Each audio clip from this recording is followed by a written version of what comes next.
Hello, I'm Pamela Davis. Welcome to episode 159 of the Well Done Life podcast.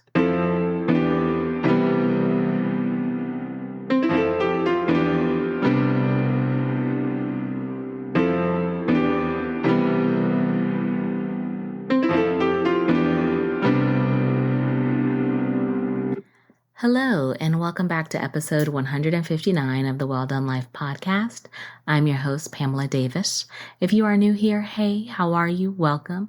I am so glad that you're here. I hope you will stay for a very long time. If you've been here before, you guys know the deal. I love you deep. Thank you so much for continuing to support me on the journey. I couldn't do this without you, and I really appreciate you. Before we get started with this week's episode, I like to make sure that I'm pretty foundational. It's very important to me to make sure that we build this house, this safe space, on two very important things, and that is clarity and love. Clarity is really straightforward. I just like to make sure that you understand that the Well Done Life brand and podcast is something that I created for women. I created this space for us because I really do feel like women are the foundation of society, and we need places and spaces where we can be our most authentic self. So here is where you can laugh, you can share, you can cry, you can grow, you can be encouraged and supported. You are truly rooted in everything that we will do, and that you are supported and loved. And love is the second foundation that we're going to build upon. Everything that we do in this space is going to be rooted in love. So I like to make sure that one of the things that I do for you is I send you prayers every week. I'm a really big believer in 2 or more people coming together in prayer. And I want you to know that you, again, are supported and loved and thought of in the highest way. So I want to make sure that this week I am sending you prayers of peace. There's a lot going on. The streets are wild. Last week I was stressed out and talking about Calgon, Take Me Away. So I want to make sure that you are giving yourself foundational space to have peace. It is so important. You do not have to do everything for everyone. You can say no, and you can take that time to do whatever you feel you need to do to be your best self. Prioritize your peace at all costs. That's what's going to help you be able to move forward toward your goals, or just to be in a position of being able to regulate your emotions, because life is lifing. So you need to be able to have that regulation, that peace, so that you can move forward on the best level possible. Along that line, I want to make sure that I am also sending you prayers of love. Love is one of the most important things to me. It is the foundation of what we do here. And so I want you to have good reciprocal love. And I am talking about the love that just fills you from the top of your head to the bottom of your feet on all levels. So make sure you are expressing that to other people and receiving that in return. You deserve to be treated like the queens that you all are. So I am definitely always sending you good, true, honest, reciprocal love. And I always like to make sure that I send abundance. Obviously, financial abundance is important because, we have bills and we like nice things, but at the same time, it allows you to be a blessing to other people. And so I definitely always will root for you to achieve all the goals and have all the things that your heart desires. But I always like to make sure that I try to balance it out with the things that make our spirit feel fulfilled, our spirit feel abundant. I want you to create moments that make you just filled with joy and happiness, because those things make you abundant in a level that you don't have to worry about the material things, because there will never be enough material things to satisfy you if you are just focused on that. So just make sure that you are creating moments and places and spaces with the people that you love that will help you feel fulfilled on all levels. So those are my prayers for you this week.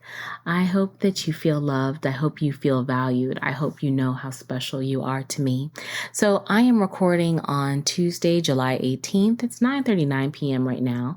And I just want to say thank you all before I dive into this week's episode for your support of last week's episode, Calgon, Take Me Away. Yes, life has been lifing. I've been doing Jumanji level adulting out here. I'm sure I'm not the only one.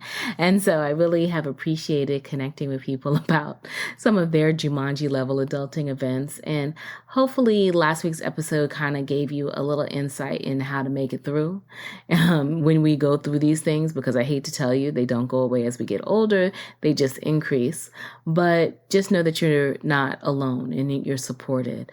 This week, I have to admit, I am feeling better. Life is still lifing and doing its thing, but it's all good. I still feel whole and complete. Not necessarily so much Calgon take me away, but I'm definitely thinking a good nap will be in order. So while you guys are listening to this episode on Sunday, I probably will be sleeping a little bit to kind of help rest up from all of the chaos that I have experienced over this past week. But you know what? I'm good, and I'm glad that I'm here this week, and we have a guest. I am so excited to have had the opportunity to have this conversation with this wonderful queen. She is an author. She's an athlete, and she just has a very beautiful journey that I am so glad that we got an opportunity to talk about. So if you will sit back and relax, grab a cup of tea, some water, I am very excited to introduce writer, author extraordinaire, Dhayana Alejandrina. So if you'll sit back and relax, she will be with you in 5, 4, 3, 2, 1. Hi, thank you so much, Pamela, for having me here today. We definitely came in divine time to meet each other and have this podcast together. So I'm really grateful to be in your presence and your light. Love your energy, love what you're doing. But yeah, hi everyone who's listening, new or OGs to the podcast. My name is Dhayana Alejandrina, and I am a Dominican poet, storyteller, writing mentor, speaker, and like I always say, a student of life. I immigrated to the U.S. when I was 13 with my mother, and like any other journey, it was ups and downs and lessons and just growth and community. I use my writing to express that, to give space to others to feel safe with their emotions, with their conflicts, with their happiness. I just want to be a projection of what a journey, a human journey really is, and to talk about the topics that perhaps are difficult to others. That is what I do with my writing. And yeah, I'm just really excited to be here. So thank you for having me. Oh, it's totally my pleasure because, yes, you have such a beautiful spirit and energy. And I think about when we first started talking about connecting in our alignment call, one of the things that you mentioned to me was how, obviously your journey as an immigrant kind of helped propel you into your writing. Do you feel like that was like the most foundational point for you of how you started writing, or was it something that you've always been passionate about as a child? Right. So I recently published a personal essay, and I had the opportunity to really dive deeper into how immigration really was what pushed me towards my writing in a more serious manner. I grew up in Dominican Republic, a really humble neighborhood called Simon Bolivar, and I have 3 older brothers and my dad. So the baby of the house, the only girl. And I'm grateful that my parents gave me a space where I could be creative, where I could be outspoken, where I could ask questions about life, about whatever. And ever since I was little, I always wrote, but I kept it personal. I didn't think of it as poetry yet because I was so young. I was just 9. But my dad did write me poems for my birthday every birthday. And one of my brothers is an artist. So there's creativity all over the house. It wasn't really until I immigrated that writing really stepped into my life, like, you need me, pretty much. And I started to realize just how much it helped me cope, and also how much it allowed me to connect with myself and then emotions that I wasn't unable to speak to others about. And I could totally see that because I could only imagine what it's like, obviously immigrating to the country. And especially now I think about it because it is such a polarizing topic for people. Do you feel like now, looking back at where you were then, do you feel that your writing would be something that would be more elevated based upon your experiences? Or do you feel like it just kind of, your situation and your journey kind of emphasizes what a lot of people face when they are going through the immigration process? Right. And it really does. So whether or not, I thought about it for the first time, and I said to myself, do you think you'll have the same connection with writing if you didn't move from the Right. Dominican Republic, right? And I think Mhm. about it and I say, yes, and I can imagine it still having this big impact on who I am and how I communicate because of things that I was experiencing while being young. But definitely moving to the United States, the change in culture and language and this community, Right. that was my safe space. I felt Mhm. like, and actually, just to like give you a little more detailed, I did an interview with a couple of first generation and second generation women. And Mhm. I found out that a lot of us went into social work, human resources, or therapy careers, which I find it to be a very interesting connection. A lot of us really dealt with difficulties expressing our emotions to our parents because we felt guilty of their sacrifice so much by coming over here and bringing us and trying to give us Mhm. an opportunity. So we either hid behind our journals, um, Mhm. some, went to alcohol or Mhm. whatever the case may be. But now we're all advocates in our own unique ways, right? Of our Right. experiences and really communicating about this emotional troubles and challenges, but also the grace and the opportunities that came with it. So I really do think that this immigration journey, it's unique to myself because of my family and who they Mhm. are, but it's also the same for so many of us and what we experience as a community. I agree with that. And I think we don't really hear that perspective. We don't really think about the impacts emotionally that immigration has on you and on your whole family, because I didn't realize that there were so many people who were impacted in a way where, emotionally, I guess the survivors, I always like to say it's like survivor's It's a remorse. survival mode. Hmm. Yeah, where you would see people start to be impacted and look for, alcohol or other outlets because you do feel that. Does that pressure, in a sense, or that survivor's remorse, does it keep you motivated to constantly like excel, or how do you balance it out now in Oh, your that is journey? such a good question. Mhm. Oh man. So my first book, Agridulce, which means bittersweet in Spanish, I wrote Mhm. about that in a short, dear driven girl letter that I wrote to myself. Mhm. And to keep it short, I was pretty much telling myself, hey, like, you don't always have to be on the go. You don't always have to go after the next accomplishment. You're not your titles. And if you're not your titles, then who are you? Because you're constantly trying to achieve something, but why? And where is Right. this pressure coming from, right? I sit with that question. Where is this Mhm. pressure coming from? Because sometimes it is like to have a real conversation. Sometimes it is maybe you see something on social media and you think you need to be in somebody's level, or you could be doing something like that. Sometimes Mhm. it is society telling you you need to keep yourself looking like this and you have to have this job Mhm. and you have to make this amount of money. Or sometimes it's just you and your goals, or maybe the pressure that you feel from your family. I don't know. Personally, um, while growing up through that journey of immigration, my parents were never like, "Hey, Diana, I need you to take care of us, and this is on Mhm. you. You're responsible for the good of the family or whatever." But for some reason, I felt like that. I felt Mhm. like I was given.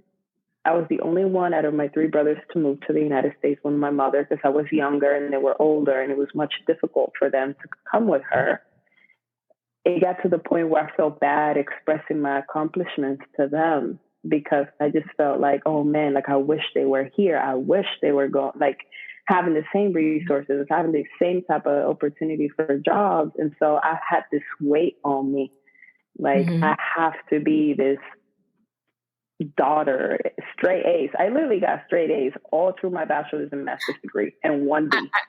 I was totally going to ask you, because I was going to say you do give A-type personality as a A-type personality myself.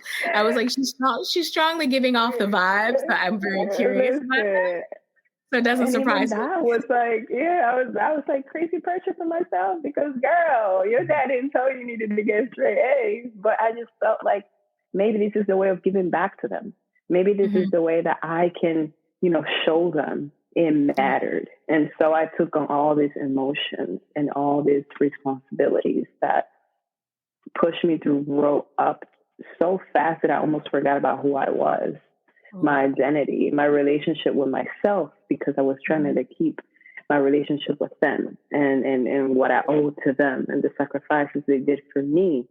I even went into business administration because my dad was an accountant and my brother was into economics. So I just thought, hey, I was in business, so I got to do business. But now that I think about it, I don't regret my degree, but I think, oh man, maybe I really would have loved to be a counselor. I really would have loved to work, with kids or something. But yeah, it's crazy how everything aligns. That is very interesting, because that instantly makes me want to ask you now, when did you make the decision, or when did you pivot and stop living for them and start living for you? Oh, after I hit rock bottom emotionally, after I gave pieces of myself that I didn't even get to know, after I finally looked at myself and said, hey, when are you going to start living for you and feeling for you? Right? Because I lived in Japan for 4 years, from 2015 to 2019, end of 2019, so right before COVID. That's whenever I started writing my first book. That's whenever I created my poetry account in 2018. That's whenever I started to get oh, okay, I'm trusting my passion. I'm trusting my voice, but what does this look like? And so even then, I didn't trust my voice. And so how can I expect others to understand me, to respect my boundaries, to create a safe space for me when I wasn't communicating that, because I was just trying to satisfy other people. I was just saying yes to other people, but not myself. And just like anyone else, I really had to hit that rock bottom emotionally, or I fucked up. I don't know what to do. And I have to speak. Because otherwise I'm going to continue to trap myself within walls that don't allow me to live, to grow. So, yeah. And I think it's funny, or actually I'm not even saying funny. It's very ironic that you were in another country when that happened. I was like, okay, so you were in Japan. If you don't mind me asking, what led you to Japan, to that journey? Oh, yeah. So my husband is in the military. Okay. And his Air Force. And so, yeah, he got orders and I left. I literally left first week of junior year. My story is crazy. Listen, it was junior year, college. And he was already in the military. We met senior year high school. So we've been together for a very long time. Okay. And it was difficult for me to accept that news, because it was the memories of moving from Dominican Republic to the United States all came back. Then I'm like, oh shit, I'm moving again to a whole different country, really far away. I don't know the language. I'm going to leave my friends. Right. I'm doing all these things. What's going to happen with me and my goals? So yeah, but I did it. I set myself up. I enrolled myself into online school. I transferred all my credits. Girl, I did the thing. I think back to it. I was packed up and ready and enrolled in school, because I was like, one thing about me is I'm not about to drop out of school or just not know what I'm doing. Right. Yeah. I don't blame you. You had to tee that up. And it's good that, of course, you want to be with your husband. So even if it leads you across the world, it's just, again, and you've immigrated, you've made your way. And then you're like, okay, I got to go to another country now. I know. It's like, wow. It was challenging and so far away from family again. And it definitely was what I needed, I guess, to be where I am today with my writing and with my voice is who I am. Yes. So then does that, because obviously with Agridulce, is that why it is called the Bittersweet? Yes, it is. Okay. Because it totally makes sense. Now that you're saying that, I'm just like, yeah, that totally makes sense. Right. I love Japan. I love Japan. It's a beautiful country, very safe. And just everything that I went through while being there, it was like the worst I treated myself emotionally. I noticed how I kept myself super busy to not deal with my emotions, if that makes sense. Yes. And I look back at how people used to view me, like, Dhayana was doing all these things, coaching, school, kickball team, all these things in Japan, yeah, but I just feel like they were just seeing the mask because I kept myself busy so I wouldn't sit with myself because I was afraid of sitting with my thoughts. Yeah. And I think a lot of people do that. I know I have done that as well. Because it's just easier sometimes to just be busy versus, like you said, to just sit with your thoughts. What was the moment, if you can recall, that opened you enough to sit with your thoughts to write Agridulce? Right after I moved back to the US and COVID hit. It was challenging, and that doesn't even signify the amount of things that I emotionally had to overcome because I had nothing to do. Like I didn't have a job yet because we just had moved.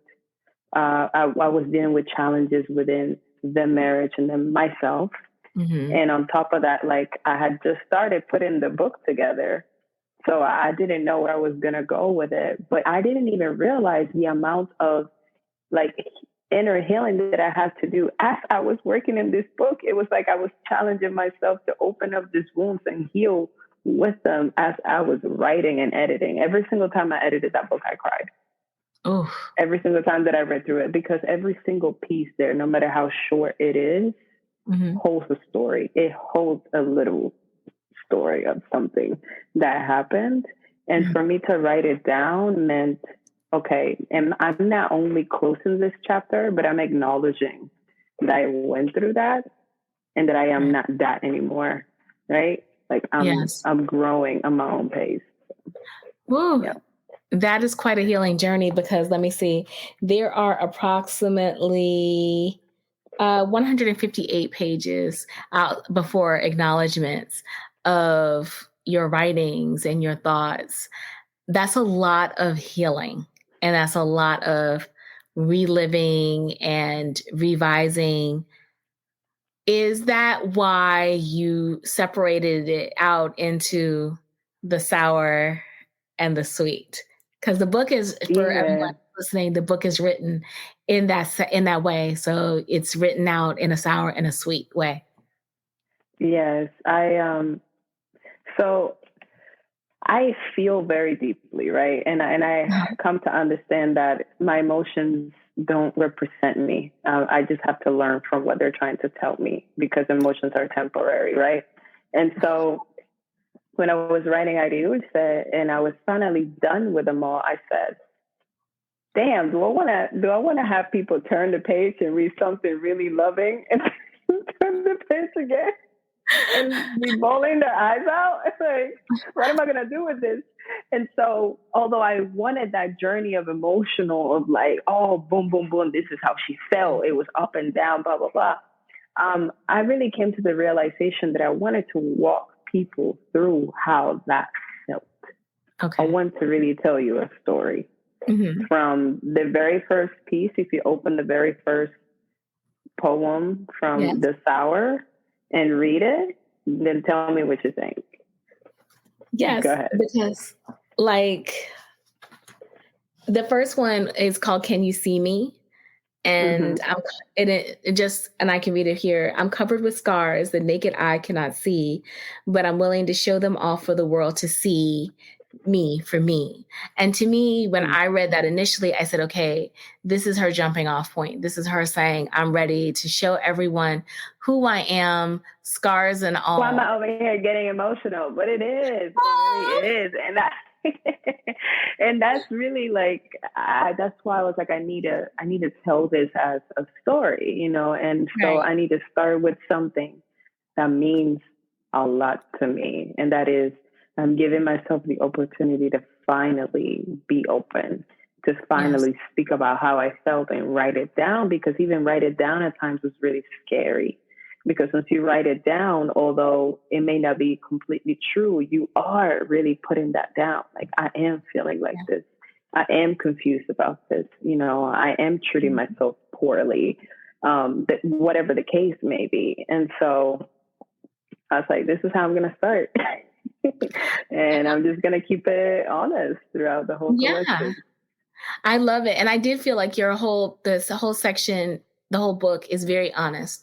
And I actually was thinking as I was reading it, one of the questions I was going to ask you, how did love play a factor in you putting these together? I'm sorry, how did love play a factor? How did love play a factor? And that can be like obviously self-love, relational love. Because as I was reading through certain points, I was like, okay, there's a lot of love here, whether it's finding love for yourself or obviously in a relationship, but there's a lot of love to me. So I was just curious from your Mm-hmm. perspective, how much love really played a factor in that. Oh, a lot. And when I think about Agridulce, although there are sour parts, all of Yes. them lead to loving. All of them are a reflection of the love that you need for yourself and the love Yes. that you may need from others. And so when I talk about it, I'm like, this collection is really, yes, about my stories, but it's also about the stories of others around me. It's also about how I felt with them, with myself, as discovering myself, as accepting myself, and all of it, everything that we do should be rooted in love. And as I created this collection, it's like, it really is love. If you don't love yourself, how can you even look back at the past versions of yourself and forgive them and understand that they put you here, that you learned so much, even though if it was hard, no matter what the situation may have been, love pushes you to still hold grace for all those parts of you. Absolutely. And love definitely makes you want to be brave. Because I know for myself, one of my favorite prose from your book is Inevitable Truth. I wish I could love myself as easily as I love you. I know that it's such a simplistic statement, but there's so many complexities into it because Mm-hmm. a lot of times we love others more than we love ourselves. And to stand in that truth of the fact that I need to love me more or love myself Mm-hmm. just as much as I love you, that takes a lot of courage and vulnerability. How did For you like sure. guard yourself through that? Because I know, like you said, when you're editing, it was lots of crying and stuff. How how did you process through all of that? Cool. I really think most of it didn't hit me until it was, I mean, even to this day, I look at the book and I'm like, whoa. Or I'm reading a piece to somebody and I'm like, oh man, I am going to get emotional again, because we really do take for granted just how much we do and experience in life and feel in life and the connections we have, and just how tender we are. Like, I understand that I grew up in a way of, I need to be a go-getter, I need to be driven, I can't stop, But once I sat down and really thought about what life is and the gentleness and the kindness and the love, and going through that journey of reading this book, I felt like I didn't have it in me to continue to put up the walls. Like, I Mhm. needed people to see me for me. I Mhm. needed people to see it. I needed people to read it, even if it was uncomfortable. I mean, like, when my husband read the draft, was uncomfortable for him. Oh, And it was not entirely, but because he knows mhm. parts of things in there. Right. But it wasn't about him anymore. You Right. understand? And Mhm. and then that's like also the love. Like, I know she needs to do this for herself. Right. And that's love. And so I needed to tell myself, okay, Diana, it's done. People's going to read it, but you did this for you. Remember who you did it for. because even if somebody out there knows what you're talking about and it recalls something, at the end of the day, this is your journey, and this is you pushing through that blockage that you had spiritually and emotionally. And I also recall this from my mother. Like, I feel like my mother held on to a lot of fear that didn't allow her to do the things that perhaps she always wanted to do. And that same fear, for some reason, perhaps attached to me. And for so long, I tried to satisfy people, be there for people, and just dim my light. And I love my mother to death, but I also learned so much from that. And so it was done, girl. Like, it was just, at that point, I wanted to feel everything. At that point, I wanted to embrace everything. At that point, I needed to, in order to become me, to call those pieces of me back into myself. That's what I was doing. I was saying, come back to me, because I have given so much of me already, right, and I'm ready to feel complete again. That's beautiful, because Agridulce, when I'm reading it, when I've read it, it is very personal, very raw, very vulnerable. And for someone who has walls built, for you to stand in your truth and let your walls fall down, that again takes a lot of bravery. How have you worked to stay in that level of bravery since writing Agridulce? So what I tell myself is, it's not even that. My throat chakra tells me, you have to speak, girl. At this point, we've done so much work that if you don't say what you have to say, you're going to drown within yourself. And I am deeply scared of going back to that, because I need to be truthful with what I deserve in life. I need to be truthful about what I need in life. And I also give people so much praise and love. And like you said, I have to give that to myself, right? Yeah. And so that means the rest, the gentleness, the knowing when to speak and how to speak, the not betraying my needs and my emotions.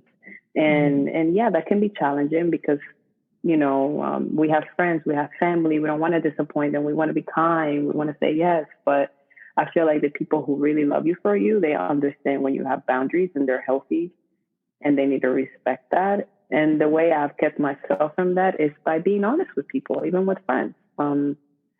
I'm not in an emotional state where I have to give you 100% right now, but I can give you something. Is that okay? Mm-hmm. You know, like, I have to make sure I protect my battery and I protect how I feel. And so that's what I do, and I try to do.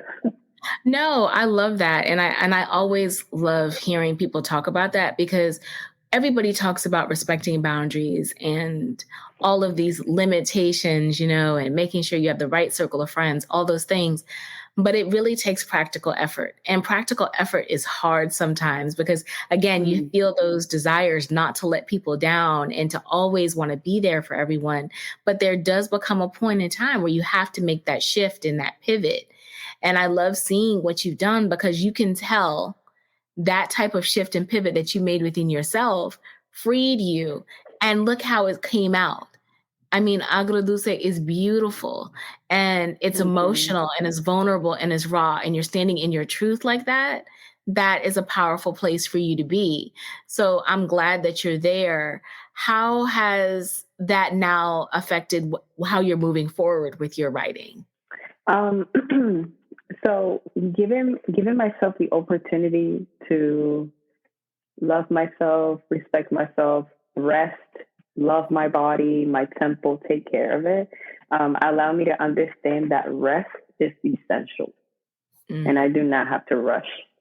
Yeah. The world is going to continue to evolve, to move fast.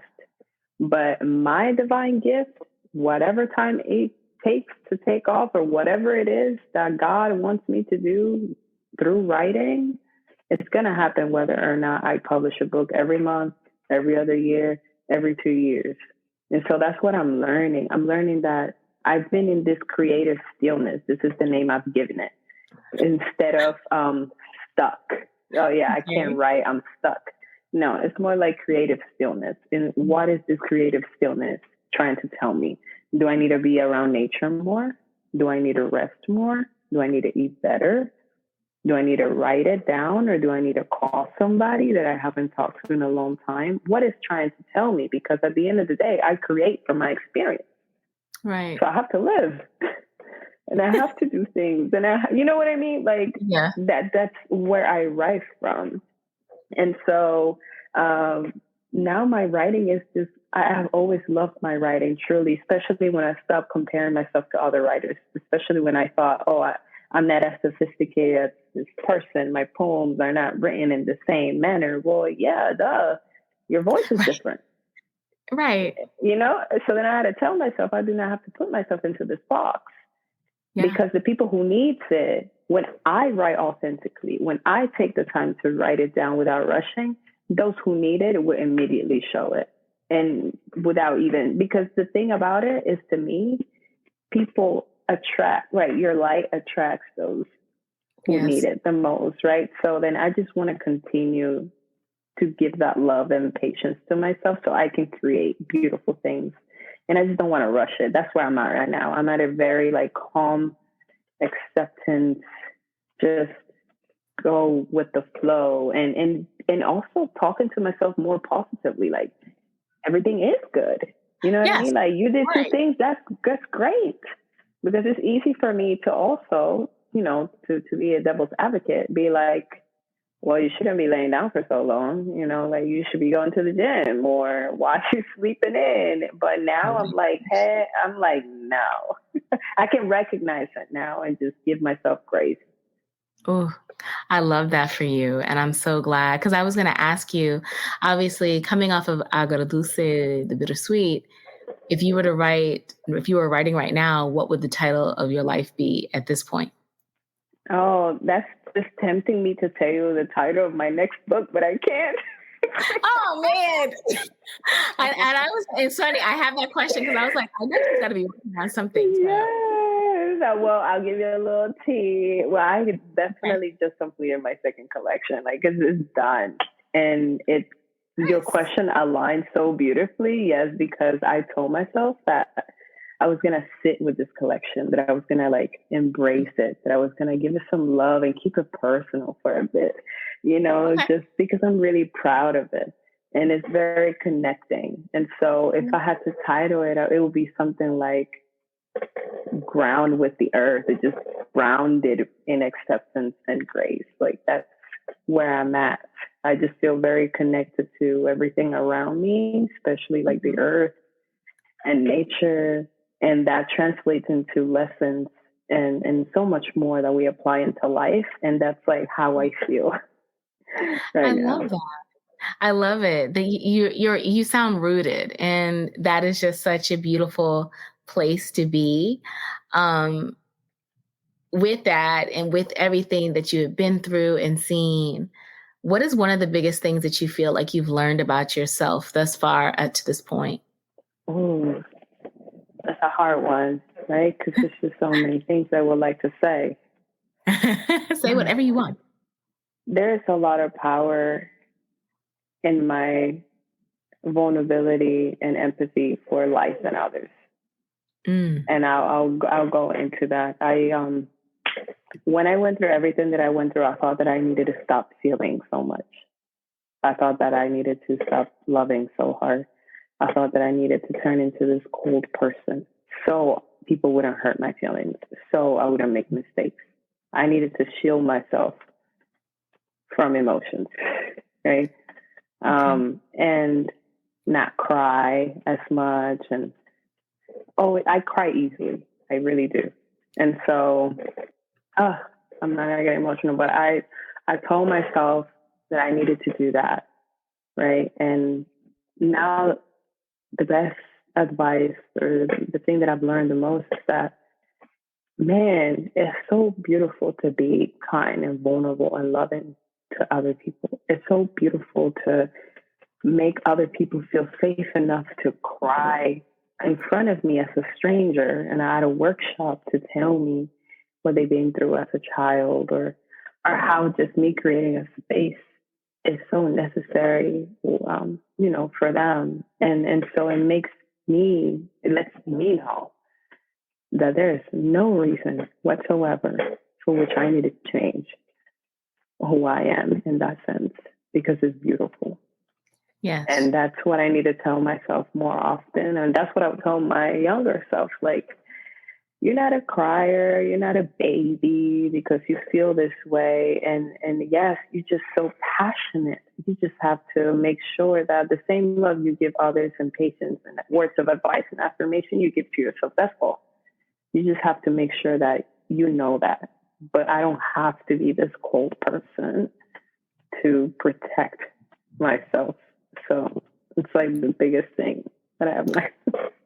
I love that because I do encounter people who, you've been hurt, and the hurt just makes you build these walls. And I'm just like, I always get so inspired when I hear people who are able to just break them down, because life is so much better vulnerable. I know it's scary when people, you're out there in the world as a heart, but I don't know, doesn't life feel lighter to you like this? Yes, it does. It does. I'm not viewing people with this certain questioning and judgment. Like, however you present yourself right now, if this is who you are, then welcome. If I just met you and there's some sort of energy I feel, perhaps you're hurt. Perhaps you're just projecting. It has nothing to do with me. And so I won't make it personal.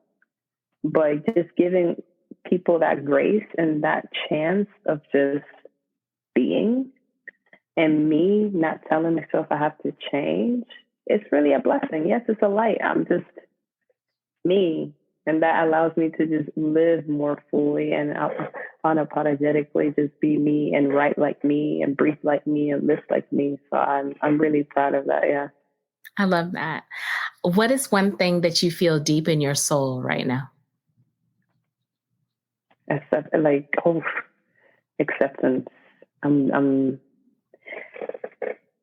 How to explain it? So, in the past 3 months, I've dealt with 2 deaths in my family.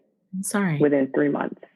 And so weirdly, I'm feeling something I've never really felt before, which is this sense of extreme calmness within all this chaotic emotions. Mm-hmm. I never felt it before. So it's not like I'm sad, but I'm feeling the mourning and the grief of them.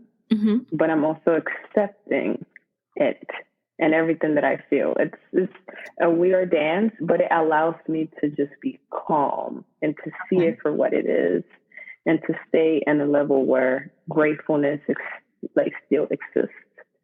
Right? I'm seeing both sides. So this level of acceptance is like new to me, but it's also just enlightening. Like, wow. Yeah.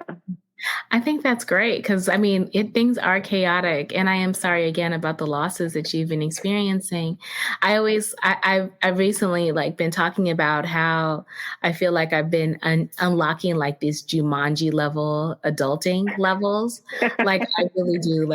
It's like the death, the level of death. We're dealing with deaths. We're dealing with how the big things. These are the how big. How much can you keep up with? Right. And I felt that same way. It's like all of a sudden I'm overwhelmed, but if I really get to the root, to the crust of it, I'm at peace. And that's a powerful feeling to be at. It's scary because you're like, the world is on fire around me, but I'm good emotionally. Exactly. Yeah. It's crazy, but it happens. And it's like, wow. And what is this kind of stillness and peacefulness trying to tell me? Because you really have a lot of power when you tap into that.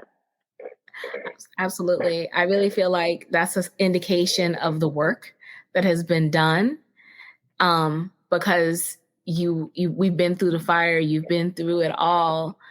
And it's like now I feel like sometimes God is doing that to remind us, we got this. For sure. There is nothing that we are going to face that we can't handle. Like we can handle these Jumanji level death events, all this life crap that we are going to be dealing with, and we're going to be okay. We just got to get to a point of being able to accept, to your point. Correct.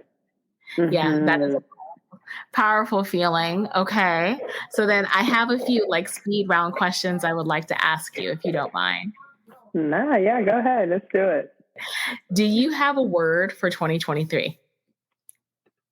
Oh, do I have a word for 2023? Uh-huh. Hey, you be asking these questions, girl, really making me think over here. It's okay if you don't. I'm serious. I could personally, from just talking to you, I already have a couple that would probably fit for you if you need assistance. But, oh no, yeah, tell me, please. Oh, I feel like you're definitely rooted. You are grounded and rooted like no other. That's probably why I'm not swinging so much, even though, the God is like, can you handle this? Can you handle? Oh, I know. But you are, I swear, I love it for you because you just exude peace. Well, thank you. Honestly, thank you. And that means a lot. And it's just hard to articulate. So thank you for the rooted. I think I was gonna say. You're welcome. I know. She give you like a little. It means a lot of things. I don't know how to put it together, but I'm here breathing, girl. I'm telling you, you like, guys. I wish you could see her. Her energy just totally exudes peace. Stop it. You do. You really do.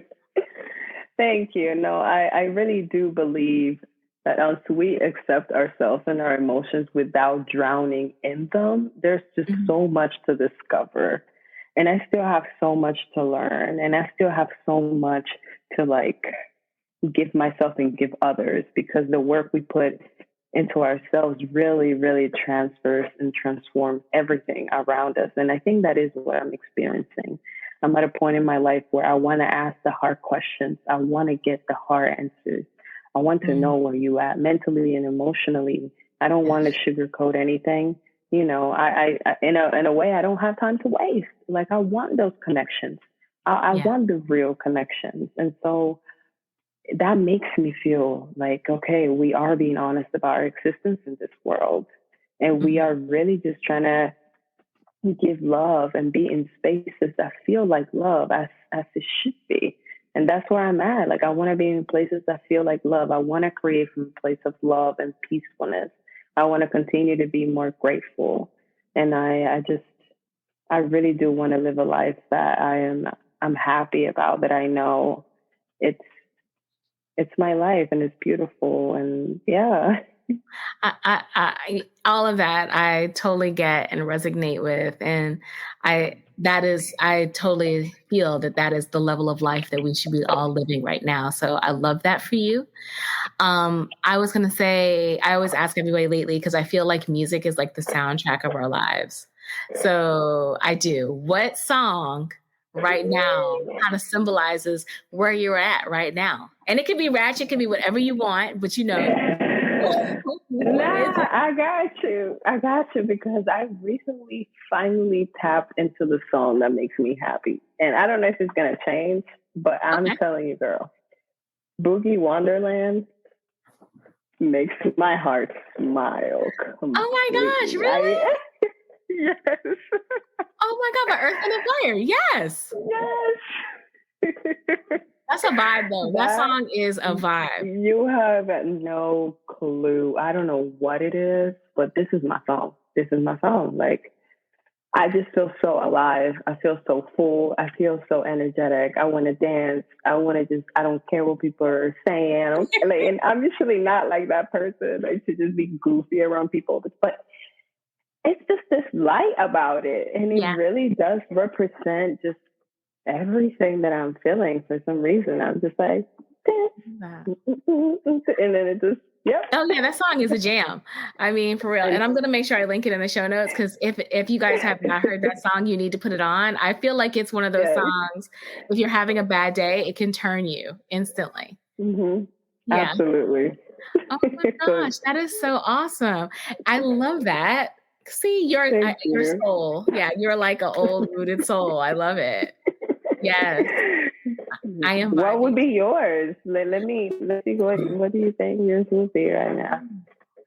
It depends on the vibe. Right now, I actually have to admit I am feeling like an old school vibe. And so I have like this like soundtrack that I have put together of all the favorite songs of my life. From like the first song that I ever remember hearing from a little kid till now. And so I listen to the songs. One thing that kind of speaks to me a lot lately, kind of gets me going, which I listened to today, was Marvin Gaye, Mercy, Mercy Me.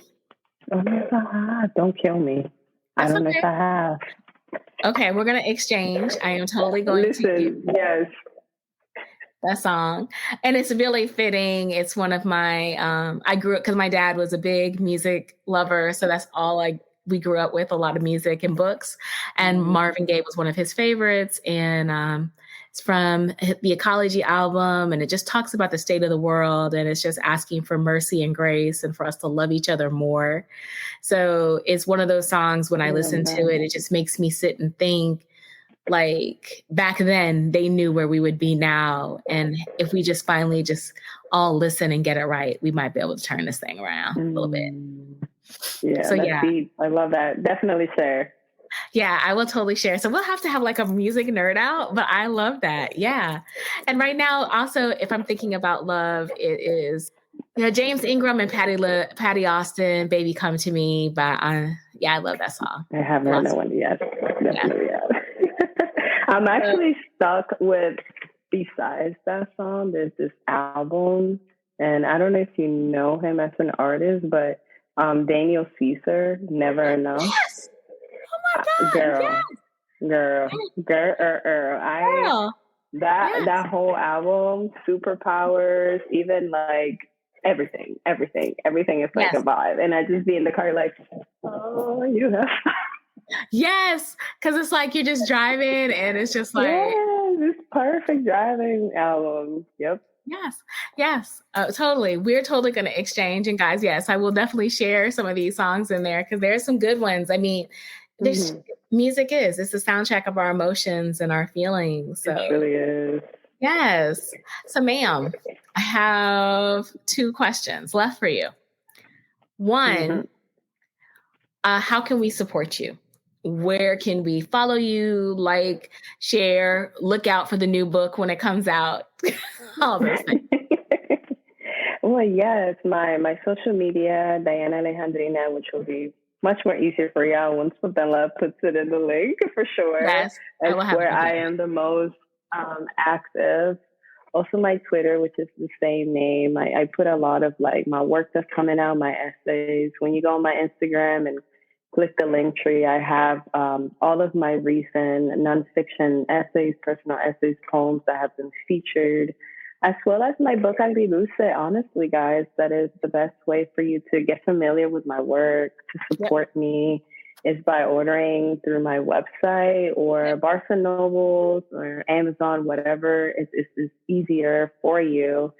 And yeah, I'm always there showing love, talking about emotions, sharing about life. So definitely follow me. I also have a newsletter on Substack. It's called Thoughts on Life. And I have the link on my link tree as well. And there I am always talking about vulnerability, life, poetry, giving you some nice writing prompts. Aside from my workshops, I do workshops. I do creative writing workshops and healing workshops. So watch out for those. Well, we definitely will be supporting you and sharing. My younger sister is an avid reader and she's waiting for me. She was like, okay, are you done yet? And I said, yeah. So I'm going to let her read Agridulce. And I'm also going to tell her about the creative writing workshops because she is also a writer. So definitely having that love seeing of supporting women and especially women of color in the writing space, we have to support each other. So I appreciate that. So then my final... Oh, no, you're fine. But please, this is like, I am fangirling like no other. You have no idea. Because I just love your stuff. And so I have one final question for you, ma'am. What is one thing that you would want my audience to know about you that you have not already said today? Oh, seriously, what is up with you in these questions? I think entirely too much.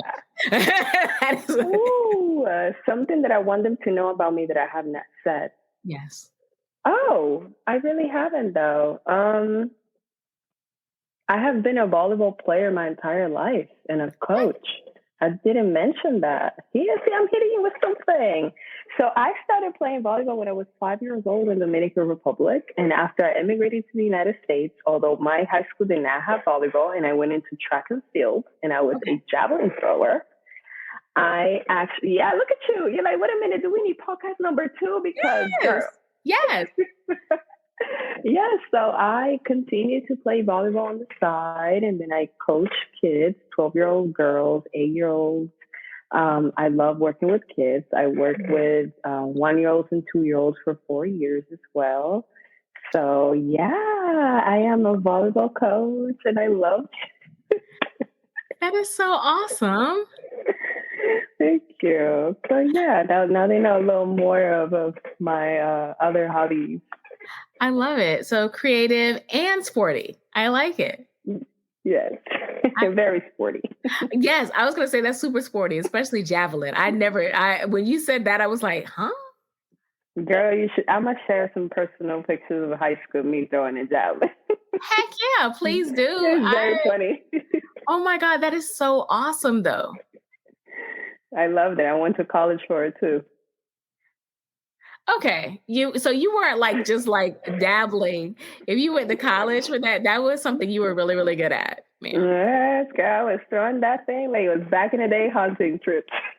Oh my gosh, that is so awesome. See, everybody has a story. Like that's one of the reasons I love having these conversations because you can dig in and learn so much about people. I mean, obviously you have a beautiful spirit, but there's just so many different layers to your story. And I'm honored that you would come on and share your journey with us. So thank you.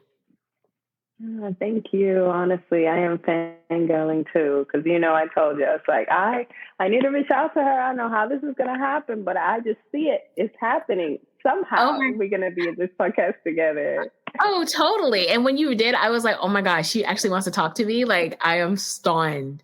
Like you guys have no idea. Like I totally fangirl over all of you guys. So when I get people that actually like, yeah, I would like to talk to you. I'm like, you want to talk to me?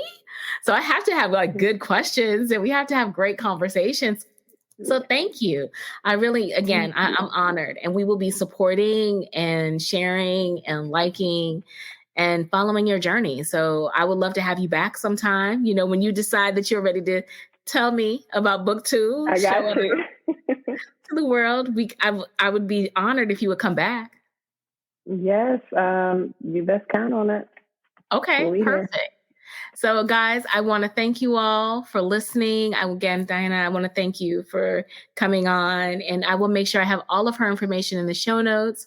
We will be supporting and following you. You guys, please enjoy the rest of your weekend. Take care of yourselves and each other and we will talk soon. Bye. Bye.